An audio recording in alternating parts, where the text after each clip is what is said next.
NGO video viral जातात ते एकटे दिसून बसलेले असतात आणि खंयतरी त्यांनी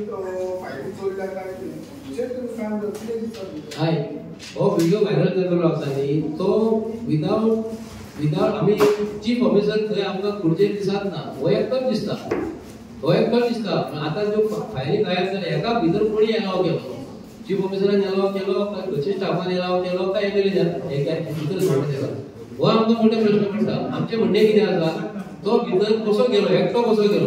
तर स्टाफ कोणीच दिसूंक ना आता जर गायब जर जाला जाल्यार पोलीस कंप्लेंट तेजेर केलेली आसा फाटल्या दिसांनी तेजेर आज पासून पोलिसांनी ते सिरियस घेतलेले ना आणि एमएलएनी सिरियस घेतलेले ना तो व्हिडिओ व्हायरल जालो ना करेक्ट हा त्याला सजा गावपाकूच जाय आणि तेणी दिसता कित्याक लागून एकटो कसो आसा कॅबिनांत तो एकटो दिसूंक फावना न्ही वांगडा गव्हर्नमेंटाचो स्टाफ आसपाक जाय म्युनिसिपालिटीचो स्टाफ आसपाक जाय तो दिसूंकच ना पूण खंय तरी डावट मारता की तो आसूं शकता का हांव डायरेक्ट म्हणूंक शकना पूण तेका जर एक स्टाफ आसता खाली इन्स्पेक्शन करपाक दिता आयका आणि 2 मिनटां मातसो भायर वचून येता म्हणटा कळ्ळें तुका हे जाता तेन्नाच तेजो फोटो काडलो आसूं शकता किंवा व्हिडिओ काडलो आसूं शकता पूण जो व्हिडिओ कोणी काडलेलो आसा न्ही हो गोंयच्या लोकांच्या नदरेन हे डॉक्युमेंट व्हिडिओ काडीसर एका मिनटान काडूंक शकना 2-3 मिनटांचो व्हिडिओ आहा तो खंय तरी मिसप्लेस तेका कोणी परमिशन दिलें चीफ ऑफिसरान दिलें काय एमएलएन दिलें म्हणून डावट पडटा